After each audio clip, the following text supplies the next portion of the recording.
মাননীয় অধ্যক্ষ মহোদয়, বাজেটৰ ওপৰত বক্তৃতা দিয়াৰ আৰম্ভণিতে মই মাননীয় মুখ্যমন্ত্ৰী মহোদয়ক, বিত্তমন্ত্ৰী মহোদয়ক মন্দিয়া সমষ্টিৰ হৈ আন্তৰিক ধন্যবাদ জ্ঞাপন কৰিছোঁ যে এইবাৰ বাজেটত মন্দিয়া সমষ্টিৰ ৰাজধানী স্বৰূপ কলগাছিয়াত এটি বায়োগেছ প্ৰকল্প স্থাপন কৰাৰ কাৰণে সিদ্ধান্ত লৈছে।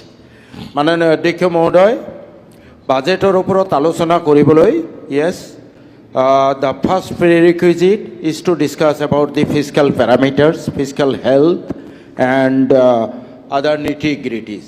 যেহেতু সময় মোক কম দিব, গতিকে সেইবোৰলৈ নগৈ জাষ্ট দুটা কথা অতি সৰলভাৱে মই ক'ব খুজিছোঁ যে যেতিয়ালৈ আমাৰ ৰাজ্যখনত ৰেভিনিউ ডেফিচিট থাকিব তেতিয়ালৈ it is a bad symptom for our physical health.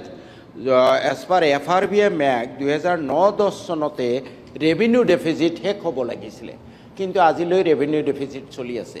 I don't have much objection about the physical deficit, কিন্তু ইয়াতেও এটা কথা আছে যে ফিজিকেল ডেফিচিট যি ঋণ লৈ কৰা হয় এই ঋণটো বহনক্ষম হ'ব লাগে। এতিয়া এজিৰ প্ৰতিটো পাতে পাতে এই যে আমাৰ ঋণ লোৱা পদ্ধতিটো বহনক্ষম হৈ থকা নাই, ছাষ্টেইনেবল হৈ থকা নাই।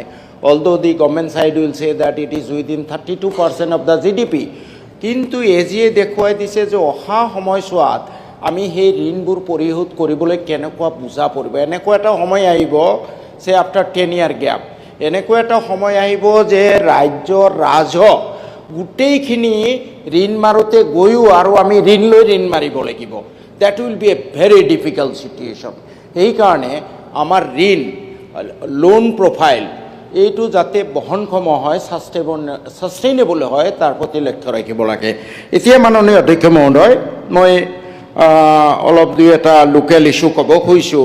প্ৰথম দিনাখন আপুনি অধ্যক্ষ নিৰ্বাচিত হওঁতেই মই আপোনাক ধন্যবাদ জনাওঁতে কেইটামান দাবী জনাইছিলোঁ আমাৰ বৰপেটা জিলাৰ স্বাৰ্থত যে বৰপেটা ৰেলেৰে সংযোগ হ'ব লাগে, অভয়াপুৰীৰ পৰা বৰপেটালৈ নেশ্যনেল হাইৱে হ'ব লাগে, বামুণডঙৰৰ পৰা নগৰবেৰালৈ এখন ব্ৰিজ হ'ব লাগে, বৰপেটাৰ ৰাস্তা ঘাটবোৰ বহলীকৰণ কৰিব লাগে, নাইবা দুটামান ফ্লাইঅভাৰ কৰিব লাগে, এটা চেণ্ট্ৰেল ইউনিভাৰ্চিটি বনাব লাগে, এটা লেটেষ্ট তথ্য প্ৰযুক্তি সহকাৰে এটা ইঞ্জিনিয়াৰিং কলেজ বনাব লাগে। মাননীয় অধ্যক্ষ মহোদয়, অতি দুখ লগা যে বাজেটত আমাৰ বৰপেটাৰ বিষয়ে একো ঘোষণা নাই।